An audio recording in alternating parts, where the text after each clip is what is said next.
x-axis to the y-axis and 2 points for the z-axis. In the theoretical framework of string theory, 6 extra dimensions are said to be compacted by other 3 spatial dimensions or not. Time is also considered as an extra dimension. While it might sound strange to trivialize string theory to require 26 space-time dimensions, and simple string theory to require 10 space-time dimensions in order to be consistent.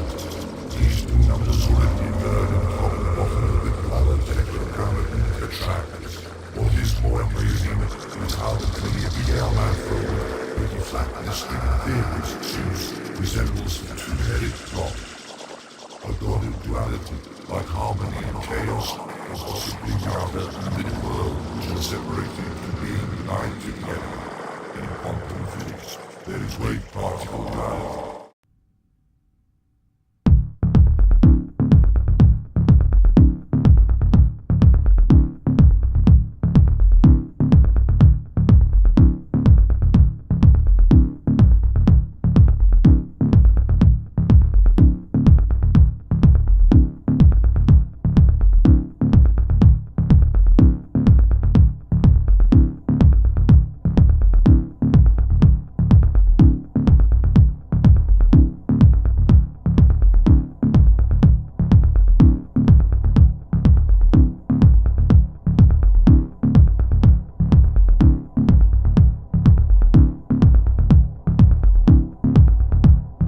Hey, hey, hey.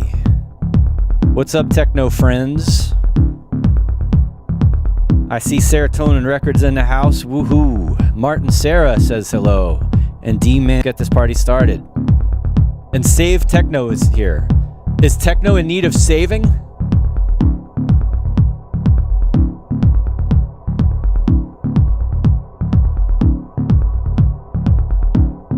Right here at the top of the show, looks like my computer is having some problems, so I just saw it like freak out while I was talking to you, and I'm like, uh-oh, cross your fingers, it might be a wild ride today.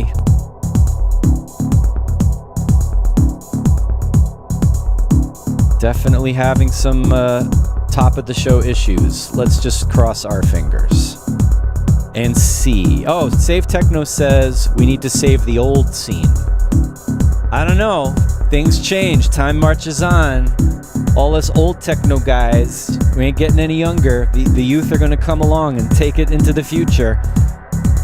But we're here, at least we're still here, to show them the way, to advise, to mentor, to share our wisdom. So yeah, that's a good line of conversation for us to have with my guest, who I'll introduce shortly. What is the importance of techno traditionalism, as Serotonin Records is putting it? All right. D-Man wants to save the future. Yes, we must know the past in order to save the future. Enough about that. I'm still a little freaked out now that my computer started having hiccups while I was doing the intro here. Let's bring it in. Welcome, everybody. It's Techno Saturday. It's a Techno Friends Saturday. And yeah, it's a little bit different. I haven't done a Techno Friends in a while. I mean, it's still going to be the same as usual. It's me hanging out here and making music. But this time I've got a friend and we're going to talk. Hence Techno Friends. But we're also going to go over this project that I was working on last time that I talked to you about. So anyway, you know what this is. Almost every Saturday, 343 Labs brings you Selway Techno Saturday. And as is in my job description, I must talk about 343 Labs and what that is. And you know, we're a music production school based in New York City, in Berlin, because we're so cool. and universally, we are out there in the universe. Our data is spreading out through the interweb and the extranet. It is just traveling through to other planets now. And if you're on another planet, and you want to learn how to make techno, you can take my Making Techno course online sometime. Or if you just want to get into like songwriting, we do that too. We have a whole 1-year program. You can take all of our classes. We can hold you accountable and make you do your work, give you grades. We're like a real school. It's serious here. You should see, like, the community's really grown. There's more people around than ever. We've got our summer program happening, so there's a bunch of fresh faces that are just excited to be visiting New York City and making things happen and working on their music. So yes, if you want to know more about what we do here at 343 Labs, check out the website. Links are below. You know what to do. All right, enough of the marketing spiel. Actually, is it I mean, I really care about this. This is something that I've built my life around recently. I'm like a partner here. I'm like helping run the place. So this isn't just trying to get you to buy courses. This is me telling you that I believe in what you're doing. And also, yeah, those of you who watch this stream every week, you know we occasionally do feedback sessions on air, and I'm trying to squeeze one in. I've got a little summer break coming up July 15th, but I want to try to squeeze in a feedback session before then. So keep your eyes posted on our in our Discord server, in the Selway feedback channel. I swear I'm going to post something soon. I've got to just figure out exactly which day it's going to be and if I'm going to have a guest or not. But it's going to be techno, right? We did an electro feedback session most recently. This time we're going to do a techno feedback session. All right, keep your eyes peeled. If you haven't joined our Discord server, again, you know what to do. Links below. Without further ado, let's bring in my guest for today. An old friend. He's been on the show many times. We ran a record label together. We've made records together. We've known each other since the 90s. We're definitely old techno guys and electro guys. Everybody welcome Jason Szostek. What's up? Howdy, everybody. How's it going? I don't think I've ever been here as a techno friend. That's true. We've been more on the electro side of things when you've been a guest. So I think we once accidentally made some techno in the studio. Oh, we did. I mean, we always tried to start. And we made some techno live when you filled in a German tour, Prototype 909. We played. That is true. I was like a temporary, maybe even honorary member of the legendary Prototype 909. When everybody knows you as the guy who does both. And lately, most people seem to think I only do electro, but I have a techno label. Of course. It's all, for me, part of the same world, you know? Yeah, it is. And I think... Well, we spent a lot of time last time describing what electro is and what it isn't and getting into that whole thing. And I'm glad that there isn't as much confusion. There could be with some people about techno, but yeah, no, techno's pretty straightforward. Yeah, I know it when I feel it. Well, that's true. And nowadays, more than ever, there's, I think, a little bit even more division in what techno is and what people understand. And I think in the chat, Save Techno is talking about saving the old scene.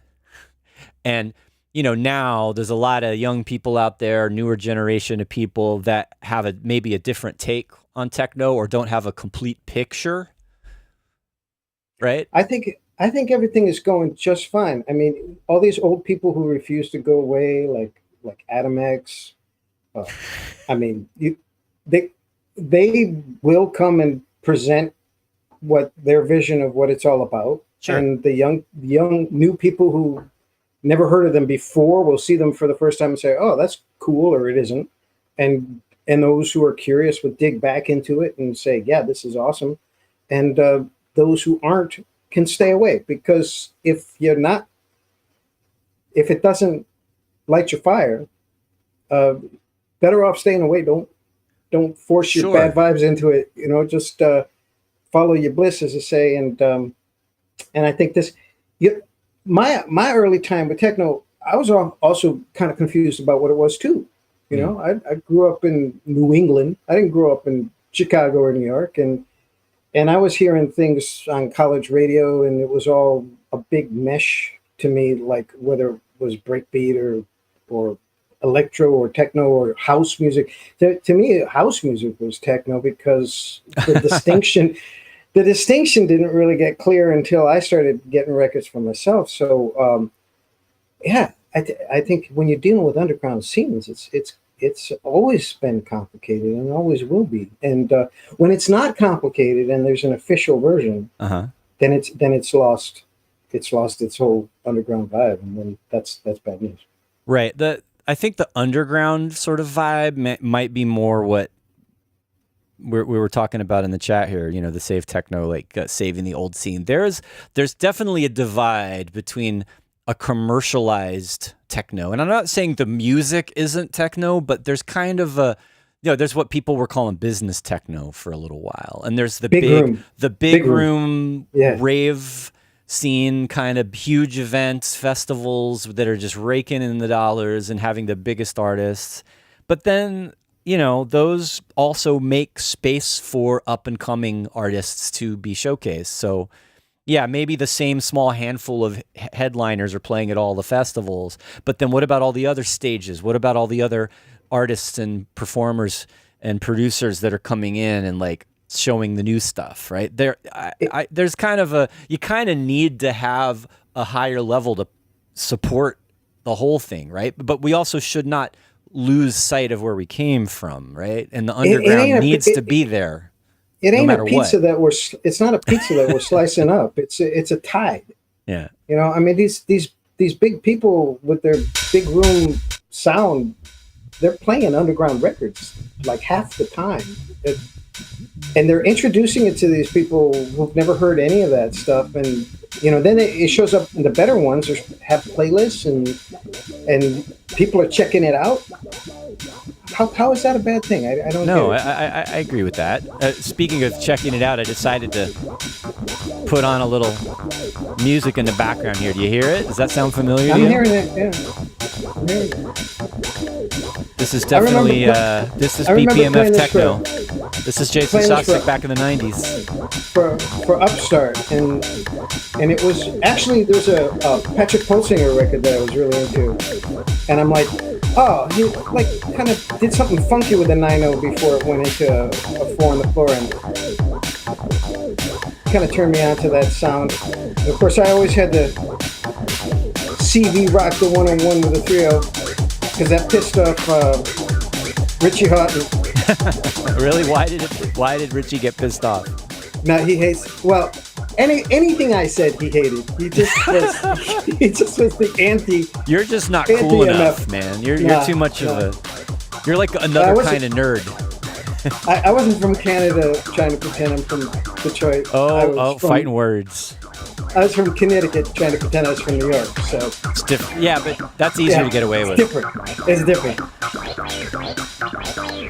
We got Save Techno's asking what we think about TikTok techno. Well, I mean, it's hard to DJ TikTok techno. It's like 2 minutes long, and it's like But no, the full versions of the tracks are longer than. It's just that like there's the meme element to the hooks, and what is it about? And there's like the trance leads, and it's kind of like, it's not it. This I would say the stuff that tends to trend that way, the most commercial kind of ravey techno with the vocal hooks and the clever memes and things like that. That's like the farthest away from what techno is to me. I'm not saying it's bad. It's just not my thing. Yeah, I think the young people are maybe a little disappointed that we're not the old men yelling at clouds about everything. Because I mean, I know some of those. There's definitely a few out there. Yeah, but we're not all like that. And the reason is because techno is like pre-meme. I mean, the whole underground scene that we were doing was all about like quoting other things that we heard and putting it into our tracks. But that's what all music has. All music has that. It's all referential. It's this big giant web of referential stuff. Nothing is cooler for me than when I hear somebody copying some trick I did. And I may not have been the first to have done it, but I know that they heard it from me because of the way they did it. That's the coolest thing. That means I've actually contributed something to the culture that has some life beyond me, that after I die, somebody will still be CV locking a 3.0 to a 1.0 or something stupid that I did. That's great. That means I get to live for another 2 minutes. But that sort of thing, what you just said of like having a CV control, a 303 controlling a 101 with control voltage, that's like just normal, right? Everybody does that. Yeah. All the DAW-less, producers or people using modular, they're using control voltage, they're wiring everything to everything. Oh yeah, and they didn't get that from me. No. CV control in modulars goes back to the first move, so goes back all the way. Yeah. I haven't listened to these tracks in many years. I was out the other night and somebody played the last one, and it's like, oh my God, there's no bottom in it, and it was like, yeah, it's a 606. There's no low end in the kick drum. It's just only punch. I think Blind Eye or on the other side. This one's Express. This one also doesn't have a big deep kick drum. No, it's not deep, but it's present because of the it's a 80, I think. 80 sample. Yeah. Did you? I was just S900. Have you seen that there's like a plugin that you can do BPM and pitch control on where's the pitch control? Actually, it didn't load up properly. There's supposed to be a pitch slider on this thing, but it's not. What app are you in? What are you talking about? There's like a plugin for Bandcamp that lets you change it has a volume control, which I've been playing with. Oh, that's cool. And there's supposed to be a pitch slider, but it's not showing up. I don't know. It's not. I might have to reload the page. Anyway. This Delancey tracks sounded kind of slow to me, honestly. Well, especially now. Okay, nowadays so much techno is faster. Yeah. I was actually I was thinking about that just to sort of shift it over to what else. I'm not going to jump into Ableton Live yet, but like this track that we can now divulge, the one that I started working on last time, is a collaboration between you and another nameless person who will not be named today. And then we will be dropping some clues, and if you're clever, that's on you. Well, no, you actually, if you go back to the previous episode, you said things that, if taken one way, could be construed as clues. That is true. If you're clever, if you're smart, if you're clever enough, right? So yeah. So there is a third person involved. Let's see how clever your followers are. Well, let's see how clever you are to come up with the clues that are clever. Well, here's the thing. I'm only going to say what I'm going to say, and if you can't get it after that, then I don't know. Okay, there's the pitch slider. See? So what are you going to do? Wait, it disappeared. Did you see that? No. Let me try this again. I'm right there. There's a pitch slider. You can't see it. The other people can see it. But the pitch slider is not working. All right, I'm messing this up. You're going to start a new show, Bandcamp plugin with Selway, Saturday? I think that's faster. No, see, this is my favorite track on this record. Deliberately slow track. You see, the other one. It's only 125. The other one sounded slower than I really wanted what I was going for, but I was going for this vibe. That's probably why it works for you, because you're feeling it. D-Man 3000 says the best way to predict the future is to invent it. That's a quote from Jeff Mills. I like that. Jeff was the philosopher. He's got some great wisdom. Sure. I mean, there's another quote he has about like techno needs to. I'm paraphrasing. Techno needs to have a sound you never heard before. Or it's that's what to strive for, something like that. And he led by example.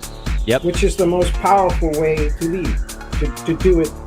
And I've never heard him complain about techno, business techno, and sellouts and like techno isn't what it used to be. Like I think he's an optimist. He's a futurist. He's looking forward, right? And that to me is the best attitude to have.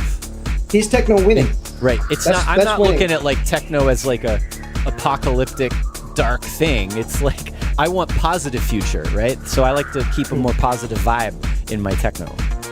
So he did it. He led by example. Sure. As we listen to this very dark, drony track of yours from the 90s. What's a good... All right. While we're just sort of randomly chit-chatting and listening to music and I'm not being smooth about the production, it's fine, right? It's casual today. What's a good, more recent BPMF track to check out? Well, you got to go to the Abide the Glide, Abide the Slide. Abide the Glide. You can get it on the Bandcamp, the Schmur 08. Schmur 08. People love the Old Man Raver Pants because the name. Old Man Raver Pants. And I like that track too, because it's left field, and well, that's where you find me in the beat port is out in the left field. Yeah, it is. It is definitely more in the left field of techno. I'll agree with that, according to the Beatport standards anyway. And yeah, you have the kind of a raw, underground, tweaky sound, right? I try really hard to do that, you know. I know you know how. I've heard music that you made in the '90s that sounds way more polished and commercial than anything you do now. You know what to do. This is deliberate. This is raw and like accidentally. It sounds like it was done by accident, but it was deliberate. I have better gear now. I got better equipment, sound, everything. I got everything better now. So I actually have to put effort into getting a raw 90s sound out of things because it's just naturally going to sound better. And I'm pretty good at doing lousy engineering. You're great at doing lousy engineering. I'm sorry. No, but you're also good at doing good engineering. Yeah, it's my skill. Like I mean, I'm only here listening on the earbuds, and I hear like a million things wrong with like this mixing. But it's like there's a lot of mid-range. Yeah, it's fine. It is what it is. I've heard people play it in systems and have a good time with it because it's just that's like nothing else sounds like it. And what matters is the groove and the energy and the feeling. Hey, Absent. It's been a little while. Nice to have you here. Who else? Josh Holiday is here. Max Wild is in Berlin. Sorry, Germany. Too bad about that. And yeah, you all can try to guess who the third person, or really the second person in the collaboration was. I'm the third wheel in this one. I'm the add-on. He's a producer now. What's that? You're the producer now. I am guiding them. I'm guiding the artists. You know, it's interesting in the history of techno. I blame it more on the DJ culture that this term producer became such a big thing. But back in the good old days, what the producer provided to the artist varied from group to group, you know, if you talk about pop music history. Yeah. And from the group just being a front for a mastermind to basically just organizing the recording session. But the word producer now in techno means something so... It's like everything. It's like, oh, I'm the writer, and I wrote this track, and I recorded it, and I did everything, and it means everything. Yeah. Well, you're just producing music by whatever means needed to do it, right? But if we go by the 1967 definition of the word producer, that's kind of what I hear Selway doing with this project, and I'm also helping arrange and edit, so it's producer slash arranger. Yeah, there was sometimes a separate person. Sometimes, you know, better organizations, these were three different people, but like if you think about like George Martin, the Beatles, it was all in one guy. I mean, they didn't have a separate arranger, you know, and he would actually like do orchestrations for them and stuff. Yeah. But nobody would say that, well, too many people have said that he was the fifth Beatle, but he wasn't. He was the producer, and that's what a producer they did wrote all the in, music. They came up with most of the ideas, right? Yeah, I wouldn't be against you putting more claps here or like snares on the floor. I'm just gonna make it download stomp. a bunch of splice loops. Yeah, I heard you trying out a few of those. And no, I don't have splice loops. I have ecstatic goldmine. I've been digging up all of the 90s fun. sample CDs. I want more of that.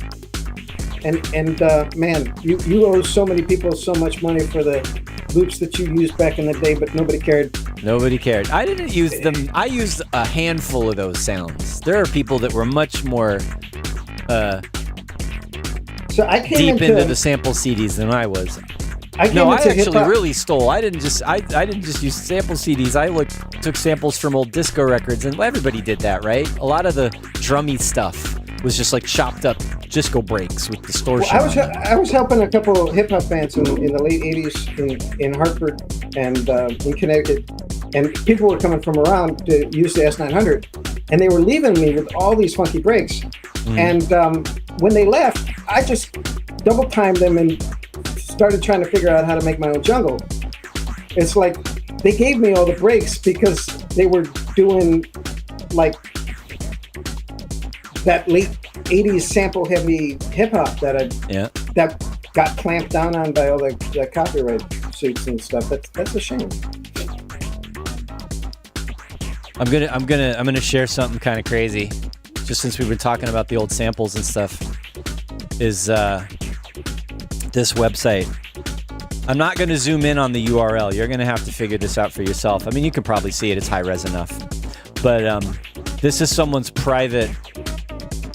But it's not private. They put it on Reddit. It's totally publicly accessible. This is like a collection of sample CDs from the 90s. Look at it. They're all downloadable. It's amazing. It's endless. Who did all this work? It's crazy. Some of them are even edited. Like, they didn't just rip the CD. They went through and they divided up the CD tracks into individual loops. Like, it's amazing. So, all right. Well, if you keep chopping it up, nobody can sue you. That's right. Okay, is this track almost over? Oh, it goes on and on and on. It's almost over. It's like, it's my great idea is that the DJ is left. going to mix out with this part. It's no freaking way, because it doesn't mix into anything. Like, none of my tracks ever mix into anything. It's just... All right, Absent is saying there's like more than that out there than in that collection, and that's true. Even though there's hundreds and hundreds of CDs there's definitely more. What are some classic sample CDs that people should look out for, Absent? That would be an interesting thing for everybody to know. And yeah, I'm curious. And also, I don't know if you remember, Jason, Absent has been a kind of a long-time viewer and participant in the chat, and he's a great techno producer. And I've been seeing your videos. You're doing some more like live streams and posts and everything. It sounds good what you're doing. Are you putting records out? Because the tracks are good. I even asked you to be a guest once, but I think you were maybe not quite sure you wanted to do that. But the invite still stands. Just, you're making some good stuff, and you've been a part of this from the beginning. So let's see. He says Future Music. Future Music, is that a sample CD? I'm going to look for that. All right, we're about halfway through. We've been talking a while. We've been listening to a couple of your old tracks. Let's switch gears in a minute, but I'll just remind everybody, you're watching It's Always Techno Saturdays. I'm here with my guest, the one and only Jason Szostek, professionally known in the techno world as BPMF. Button pushing mother effer, or whatever it is. We got to be nice for the YouTube, for the kids. Bacon, pickles, mayonnaise, fish, as Taylor used to say. Ah, is that what he said? How is Taylor? You heard from him in a long time? You guys... Only after Ryuichi died, I sent him an email. And that was nice. That was a nice... I mean, he worked with him. Like, yep. Just so everybody knows, Taylor that was the Dupree, last time we saw him. One of the members of Prototype 909, along with Jason and Dietrich Schoenemann. And Taylor's had quite a career as a musical artist, and he had his label 12K is really important. And what would you call his musical world? It's kind of neoclassical ambient, experimental, academic ambient, academic, artistic, conceptual ambient music. But yeah, we're not knocking it. He's very good at what he does, and he has a real following. And he got to collaborate with Ryuichi Sakamoto, which is amazing. Like, we're all like, hell yeah, and a lot of other amazing people. But that's the top of the list. That was the last time we saw. That was the last time we saw him, actually. Yeah, I know. That's the same. That's right. That was like a East Village venue where they did a performance. Yeah. What was that place called? Bar on East and Second, or something like that. Avenue A. We were there. It was that was like 20 years ago, 15 years ago. No, man, it was only like 6 or 7. You sure? Yeah. I want to say 10. Anyway, Absent is just saying, Future Music, the magazine, and they had all those sample CDs attached to the magazine, and I'm sure a ton of those are awesome, right? I remember those. Yes. Cool. So, all right, back to why we're also here today. We're not just here to be friends and talk, which is always nice. But let's talk about this project. Oops, not that project, this project. And what I was playing around with last week, where there's this Ableton Live set, which is basically kind of the start of a track, right? Which, why don't you tell me a little bit about, without naming names, tell me a little bit about how this happened. I can tell you quite a lot, but I'll just tell you the important stuff is that, I've got the reputation of being the rocker of the live gear.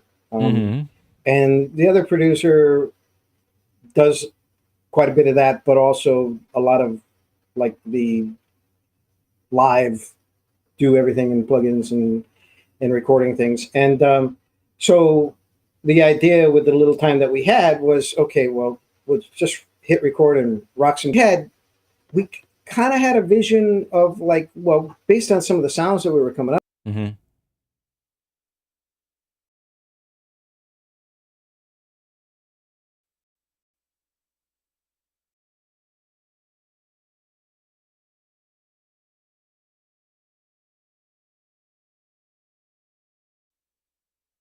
This kind of guardless effect. We knew we didn't have enough time to do arrangement and production. We knew we only had time to rock sounds. So that's what you get when you do something like that. And it sounds like that. You just hit record and played around and did some crazy stuff. I noticed, sorry to say, that my computer is acting up again. If the stream's dropping out, sorry about that. Strong through to the end of the show. Oh, I see. Hey, Max Wild, if you're still watching, I've been having more and more issues with this Mac Mini here in the studio at 343.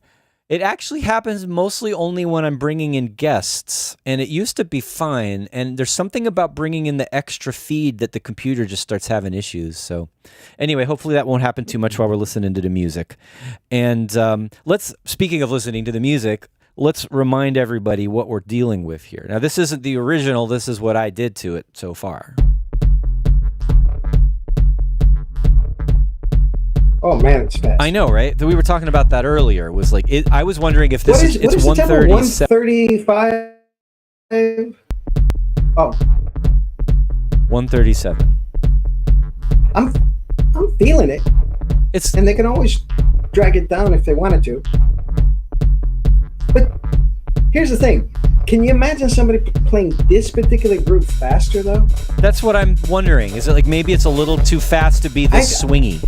I think all right, just listening to the arrangement, I feel like the 303 is coming in too fast. Too early. Yeah, that's a later thing to do.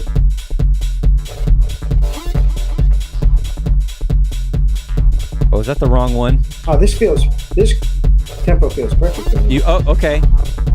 All right, so I'm like gonna wait a long time for that 303 to come in, because right now it's just. Oh yeah. And there's that little thing, those little stabby things. It's the peak thing.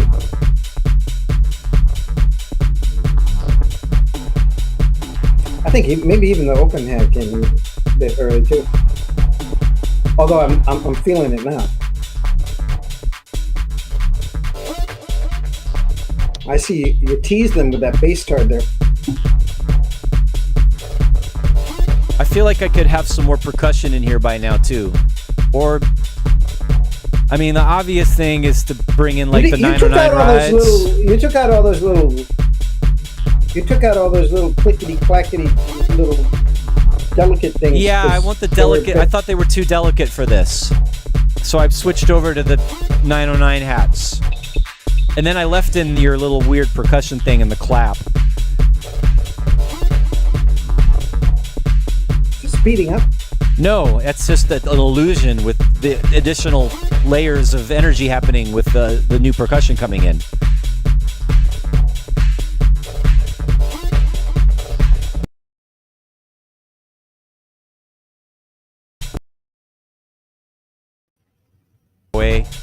Again here. Hi-hat solo.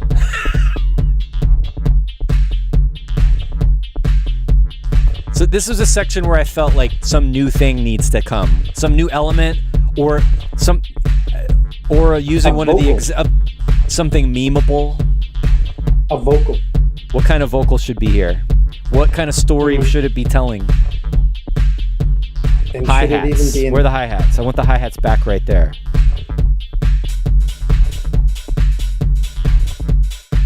Up.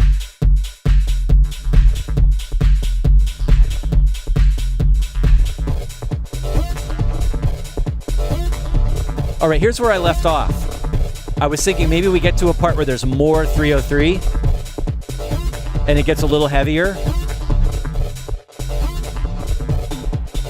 But then it's not heavier here. See what I'm saying? So that's these are some puzzles that we need to solve. You already blew the stomping 4 on the 4 with the clap, and this is the spot where it should come in. So you think we should?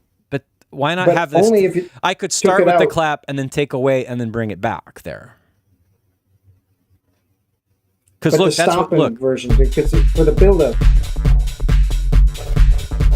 Yeah. You see, I think that's kind of premature. I don't know. This track's only going to be. I think we want it.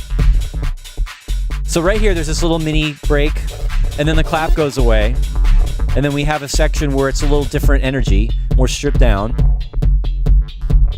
Right. I'm looking for some kind of ramp up after this section, and I'm like, what do we got if we just bring the clap back? Maybe we need some snares, or maybe we need more, just to get up to the big thing, and then.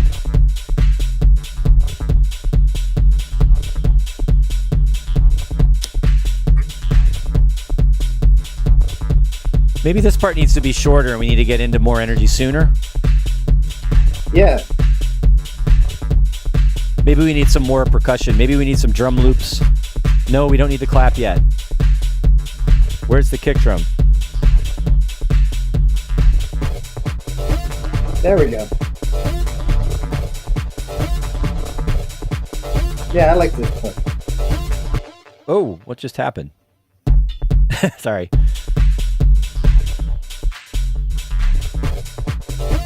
There's less thump on the kick now. There's 2 layers. This is the higher layer. I used your kick and put another one underneath it with more sub.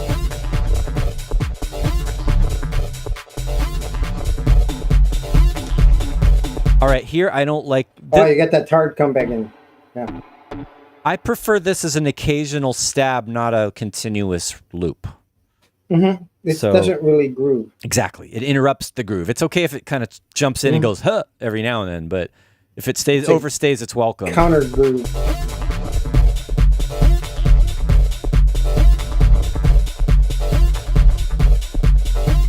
Maybe this is where we need to do the obligatory gratuitous techno rides. You know what I mean? Oh yeah. I'm always for the upper, really high end stuff. And I need to mix it a little bit. Like, that's not enough. It needs to be, like, harsh.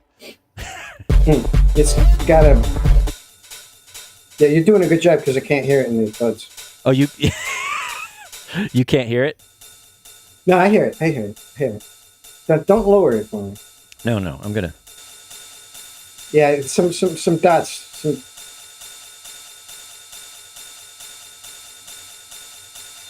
Give it a couple. Some. Oh, you want extra notes? Yeah. Just a couple, like once a bar or something. Like what we would do on an actual 909. Yeah.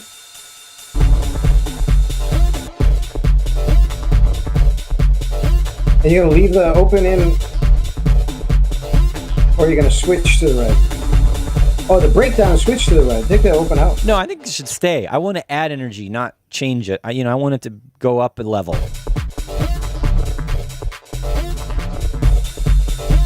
No, wait.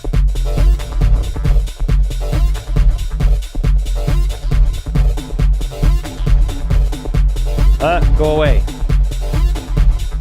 You need one that's just that's it.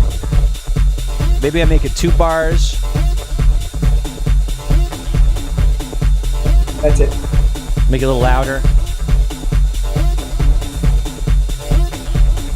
Oh, you left it in. I didn't mean to. I meant to do this. to delete some. It'll work once. Yeah. They complement each other well. All right, I don't love it. Kind of leaves you hanging when it comes out. It's also, this section is too short.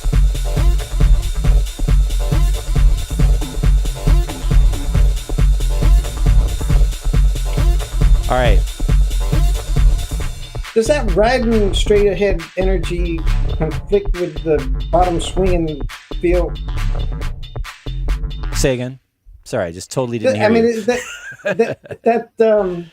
That ride, kind of straight ahead ride energy, kind of gives it a trancing feeling that kind of contradicts the bottom swinging.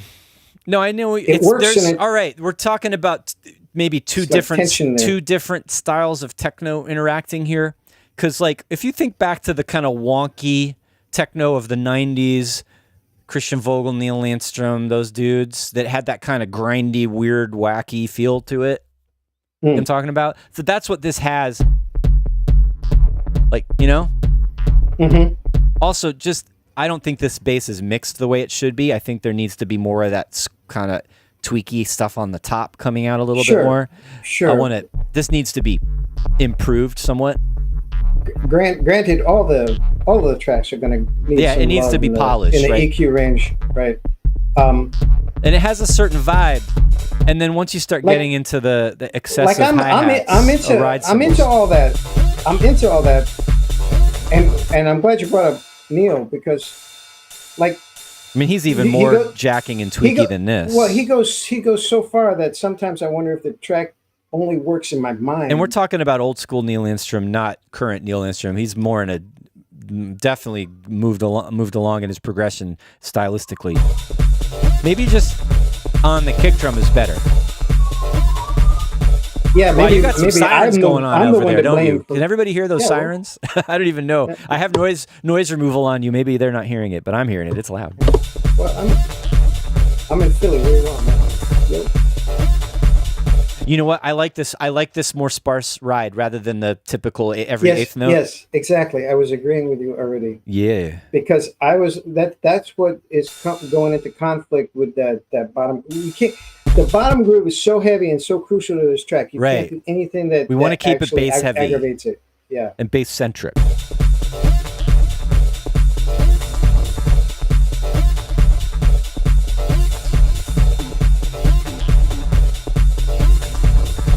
More Chicago. Let's do that. I wonder if the clap needs to be louder. Well, or it could change. For the section, it could change. We could have it. You were complaining about all of my automation, but that was like the sketch of the mix and changing it over time. Oh, now we got clamp and answer. Clamp. Well, yeah. Now you're going to 16ths and just... I'm making you can't see it, but I'm playing around with a clip in the session view to do like some variations. That's sounding really prototype 909 right there with the clap plate. There you go. Yeah, I concur with that.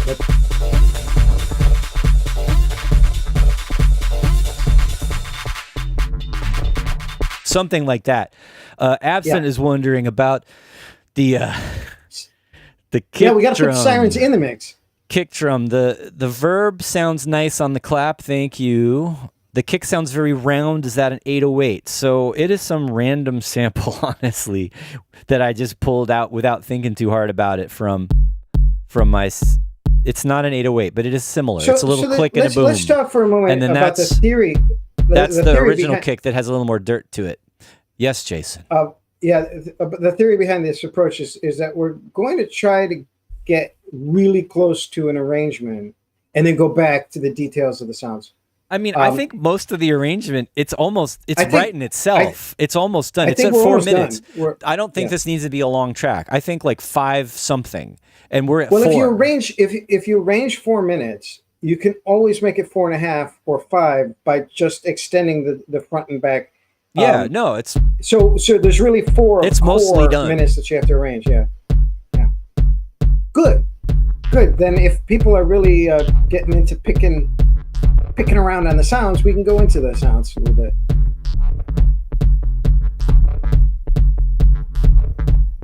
There's a lot.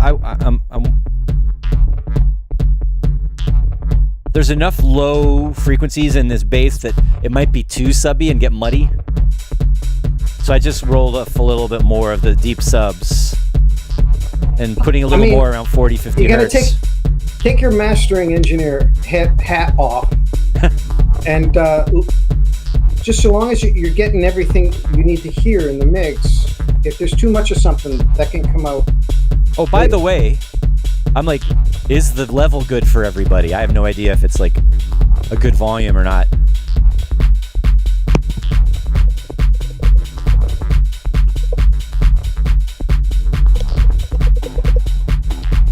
Hold on, I'm gonna check my my levels here coming out of the mixer.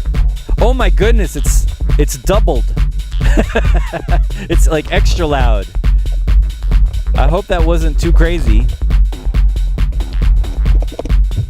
See, this is what I get for not checking earlier. How is the level, everybody? Sounds great. No, because the level going out to the stream is different than what you're hearing. Sorry. Also, I got my own volume control and I can jack it up now.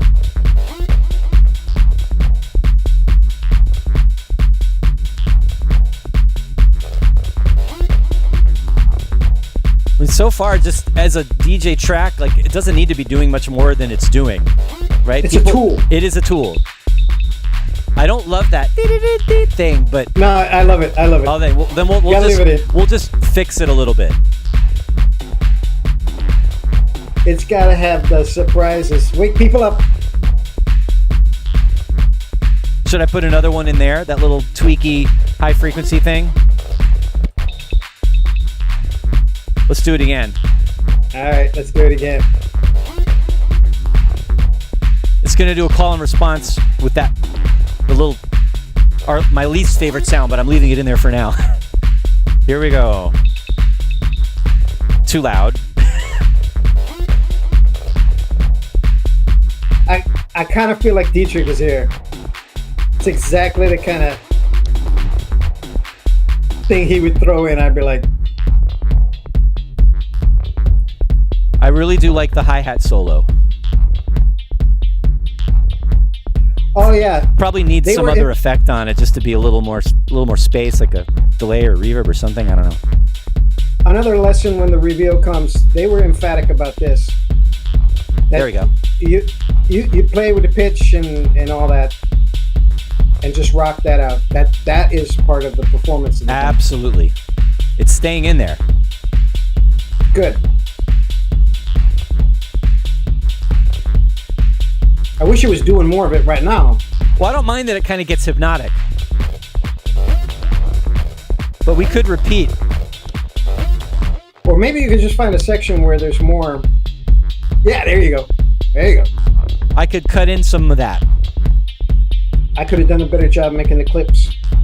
You could have. Yep.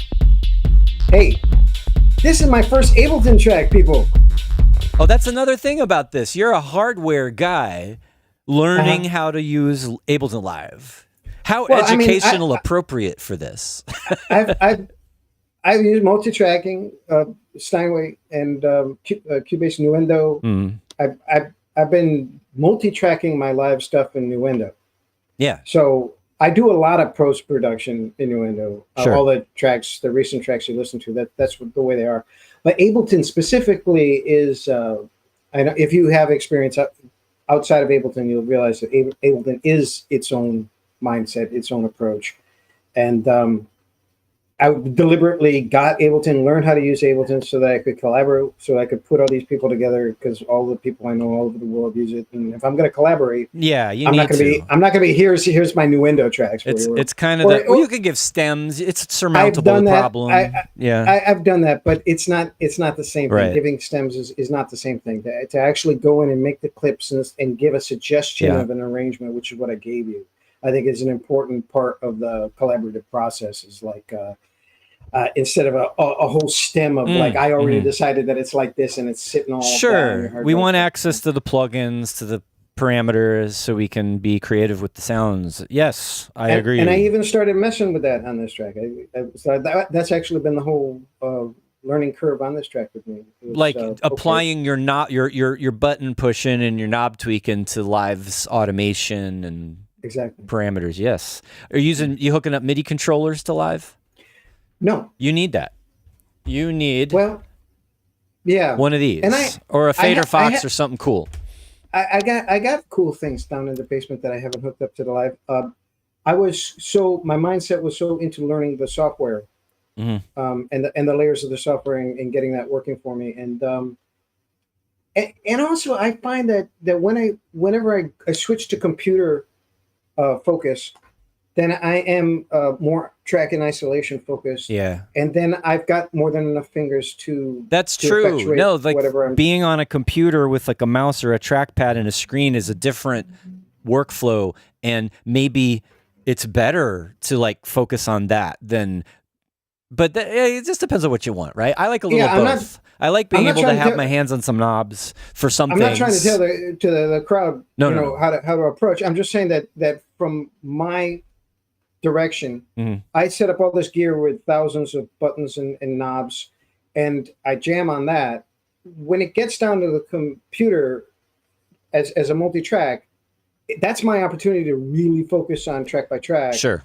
And then having the limitation of just a mouse or a trackpad and a button is actually a different mindset that can bring focus. So that's kind of what the hybrid approach is all about, really. Yeah. However you want to balance that. All right, let's see how this arrangement is balanced now from where we stopped. I let the little annoying sound play a little longer in that break before the hi-hat solo. That's its solo.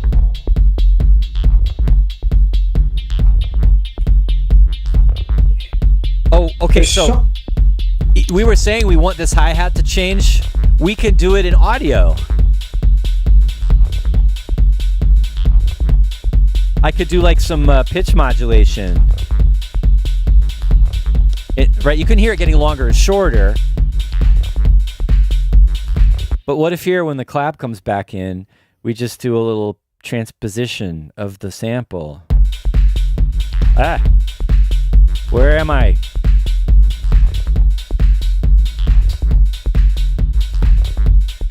As if I was turning the knob on the drum machine or whatever it is. So we went through all this trouble to actually perform something, and then because the clip didn't give us that, we're going to go in and do the performance in Ableton.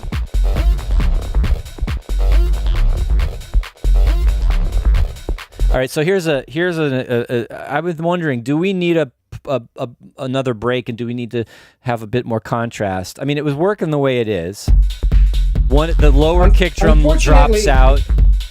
Because I don't see the screen, I'm not sure where are we. We're about 3 minutes in. Oh, okay. But you listen to it, all right? Here's this little pitch bend up and down with the hi-hat section.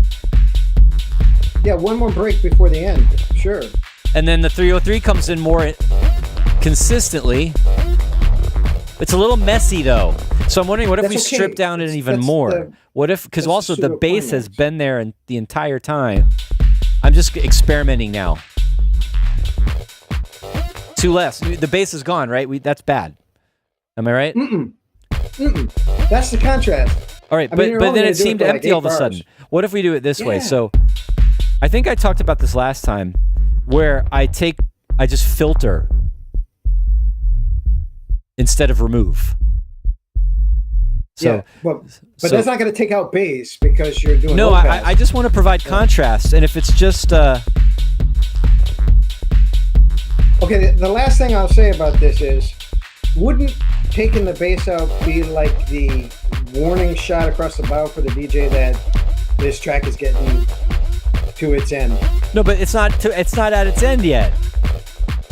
Well, no, the warning. I mean, they've got to finish the drink and come back and finish the mix.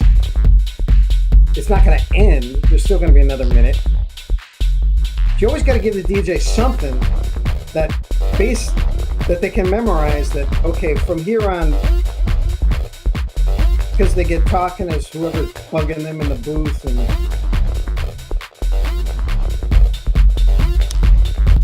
I just need more up and down, right? I think we're at this part where it needs to vary a lot to stay interesting. Yeah, well, nothing could vary more than dropping the bass. Yeah, that shows who's not the professional DJ here, but I would notice that. If I was out in the crowd, I would notice that. I'm so not a professional DJ anymore. Yeah, well, I never was. There's the clap fill. Yep. That sounded like something Taylor would do. We're channeling Prototype 909 in 2024. Yeah. Except we're not using a real 909 or a real 303, which pretty much breaks the rules. This isn't even like the 303 is not tweaking. It's just one clip that's repeating. We're not even doing the up and down modulation of a real 303 in here. This is it's so sample it's so slicing. Fake. It's totally fake. Mine wasn't even like that. It's like it's a 3.0 sample. It's like we sampled a record. Where is that 303? I'm thinking I might take it away here. Now that we're talking about it so much, I'm like, it's in there too much.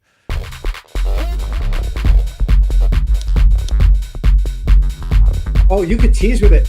Yeah, teasing is good, right? Just like we did in the beginning. Like not even enough for it to get to the high note. Just like barf it. Barf it? Like little barfing. Is that what this is called? Is this called barf it? Oh my God. No. That's terrible. It's the tease. It's where you're feeling like, you had too many mushrooms and your stomach starts getting upset. And well, there's this first like noisy that thing. Yeah. That's it. No, we got to do that. That's the barf.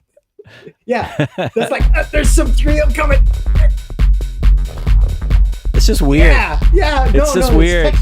It's texture, and if you're really listening, Yeah, I love it.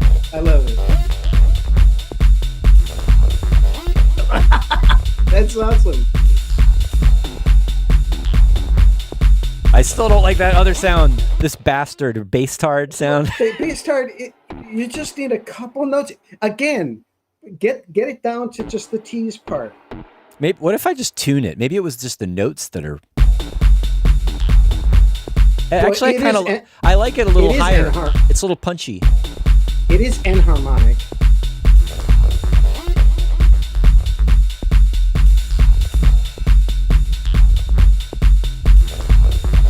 All right, we're up to 4 minutes now.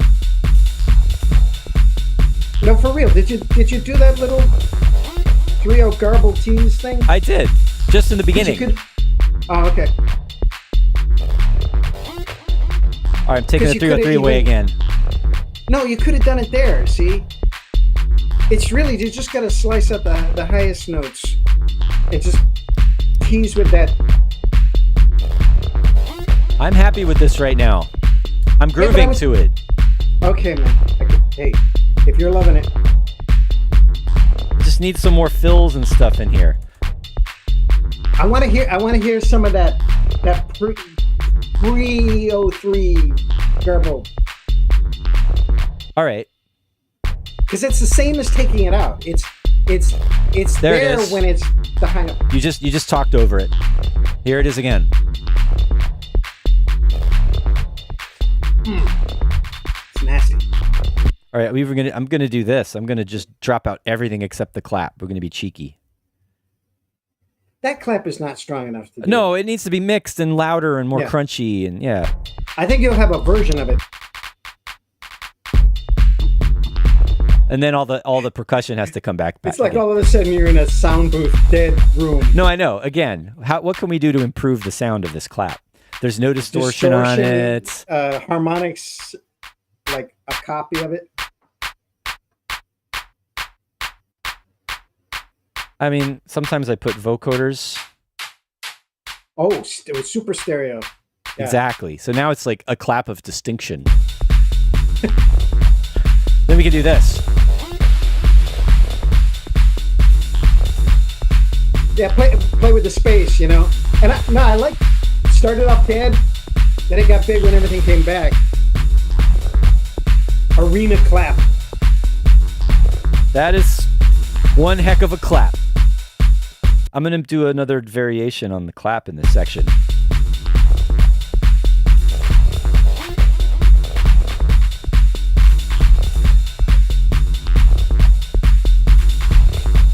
Should it be swinging a little bit? I'm feeling it even though I don't remember giving it any. There's definitely swing in this. Oh, that was too much swing. What just happened? The bass went away. Too much swing.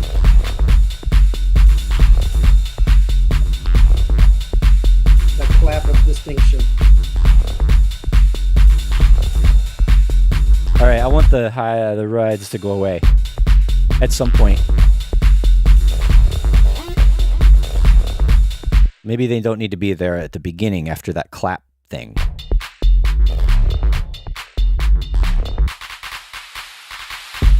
That's going to be good. Automating the release on that vocoder noise is very slick.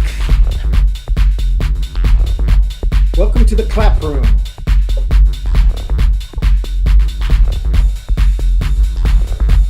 What just went away? Oh. So where are we now? We're at like 3:34? Just going to let it keep going. John, where?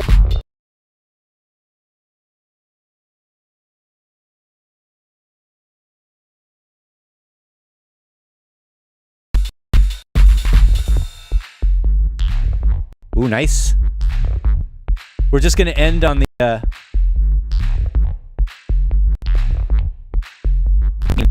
don't know. And this is where we'll bring vocal sample.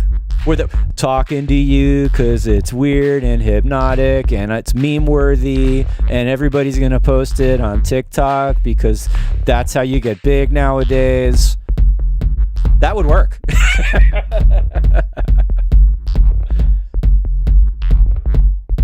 I know. You know, it was on the... Where are we? No wonder I got confused.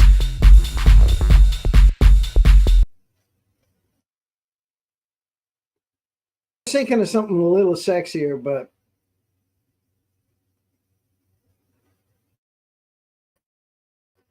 we'll come up with something.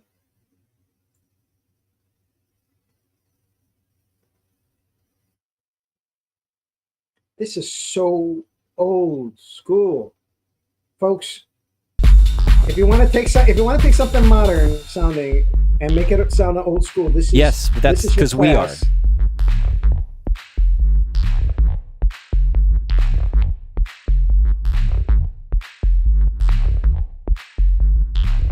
There's your clue for you. The invisible collaborator is a wee bit younger than us, but still very in tune with the old school. All right, we got to play around with the hi-hat solo in this, right? Like, yeah, it's what it's all about. See, yeah, that's nice.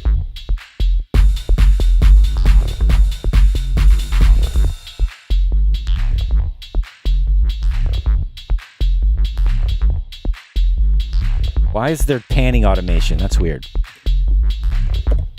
I don't think the hi-hat sounds great in this part. It's okay. Well, it depends on which one. This one sounds great. This one sounds awesome. It's just maybe in the break it shouldn't be. Are you typing? I can hear the typing so loud in my headphones. It's like click, clack. It's like ASMR. You can hear the oh, I'm sorry. It's okay. Oh, I'm sorry. There, I hit enter. I'm all right. done. DJ Normal Norman, hey Norman, thinks the kick needs more of a click. I hear ya. This isn't totally finished on the mix down yet. Little details like that are going to happen eventually.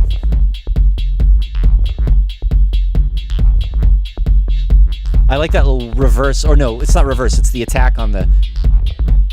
This is definitely end of the track hi-hat sweep. Because it's kind of weird. the engineering of the bottom end is going to be tricky because of there's a lot of stuff going on down there, and getting a really good snap on the kick is going to be key when we get there. But the arrangement is all right. This is it. Great. This is actually 6 minutes. Hey, I like those numbers. And I'm going to let the bass loop play one more time after the kick drum drops out, because that's annoying. I like this. Okay. Leave them hanging. Dude, yeah. No, I think that's solid 6 minutes. It's just got a little easy mix out with the hi-hat tweaking at the end. I feel like for this style of track, I don't want to overdo the arranging anyway. I want to keep the live energy that it had from being a hardware jam in the first place. Arrangement jam. Like we're making, I kind of like, this is part of the way I think about arranging. Like when I work with Christian, it's much more structured and maybe a little more typical in how the arrangement works. It's very like standard DJ arrangement in a way. This one is a DJ tool, but I'm trying to have changes happen feeling like they were made spontaneously, as if, oh, that's what I would do if I was jamming out on the drum machine and dropping the kick drum out, and like having that energy of things changing faster, and so not being as linear. That's what a tool is. I mean, that's the nature of this tool, right? Is that it's part of their quiver to provide some spontaneity into an otherwise incredibly structured big room set. Every DJ has to have something that does some kind of random wacko things so that they can just throw that in. And I mean, otherwise it's not a tool, it's a track. So, sure. Yeah. Well, I mean, it's still a track, and it's got enough in there that it's fun to listen to. But yeah, I enjoyed it. I would listen to it again. So yeah, I think like next time this gets worked on, whether it's together with you or on my own or with our mysterious third entity, that we should focus on. All right, and also we should keep it here and wait for. We need another opinion on this. There might be some things that they want to change or add. So I think they have time to even listen to it, but if they don't, we work on the next track. That's the other thing is that like we're pretty much we're done with our hour, but just remembering that there's another track or two of material in this, and we were this stuff. Now to me, that's the star of the show, and this is the reason why the whole project melted down for me, is that I couldn't circle the square of this track, that track. Yeah, they didn't really belong together. It didn't belong with anything else, but it was the best thing that we came up with. So I'm like, hey, the best thing we came up with doesn't fit with anything. Okay. That's a problem. Why am I not hearing anything now? I'm like, oh, I see what's going on. And there are many variations on that. Yeah, so there's a bunch of audio I haven't even listened to yet. Yeah, that we could like. I made clips of like different versions, but if you even drag them out, there's even more going on in there. But there's basically 2 or 3 like variations on that. Like we should just build a whole new track around this. Yes. This is like, in my world, this is A1. And we just finished the B2 or B1, And there's all this other stuff that I'm not even. Yeah, the industrial one, that might even be. This is a third track. Yeah. Definitely. I'm gonna send this to Lenny and say, hey, IST, let's do it. Yeah, we should just make a track based entirely around that. And I realize I'm not sharing my screen, but just so everybody knows what I'm doing. That's going to be sick. I like that. I like we're working towards the heavy one. So in addition to all these learning about arrangements and sounds and how to make something old school, the lesson I think in this whole project for your viewers is sometimes you just jam and record everything and then go back and separate out. And, Definitely. And the fact that the fact that you actually came up with these ideas simultaneously doesn't mean that they're all part of the same track. Definitely. That they actually gave you ideas, and And in the bad old days, back in the 90s, we used to do things like that, but we used to lose a lot of things because it was like, oh, well, we're not doing that right now. And then we try to go back to that and it's gone because it was on some analog thing and we just completely wiped it and whatever. This is another trick for like turning one session into 3 tracks or 2 tracks, or if it's a good idea, it could be a great idea for another track. Sure. I'm with you. All right. Well, nice final word from my guest today. Thanks, Jason, for hanging out. Sure. It's always a pleasure. Yeah. And I'm really glad to see Absent back. It's been a little while. And I know he's been absent. He's been how appropriate. So, all right. As I said at the top of the show, keep your eye out on our Discord, on the Selway feedback channel in the Discord for the feedback session. And I mean, you know what? Before we sign off, I'm going to open my calendar up and be like, what possible Saturday could it be if it's going to even happen before I go out of town, right? So it would actually, you know what? This is what we're going to do. All right. I feel like a week is too short notice for everybody to get ready. Don't you think? We should give them a little bit more. So I'm gonna do a stream next Saturday. Then I'm gonna be in Barcelona on a personal trip. Not going to DJ, just gonna go hang out with family and be a tourist and eat really amazing food and go to the beach. And then I'll be back after the 25th. So let's plan on Saturday the 27th of July for the feedback session. I'm just deciding that now. I will post that again in the Discord channel. And so those of you who are watching today on July 6th of 2024, you've got until Saturday, let's say Friday the 26th, to get your tracks ready and submitted in the Discord channel, the Selway feedback channel on our Discord server, the 343. Oh my God, I'm repeating myself. 343 Labs Discord server. Link is below. All right, that's it for today. Thanks again, Jason. See y'all next week. Adios.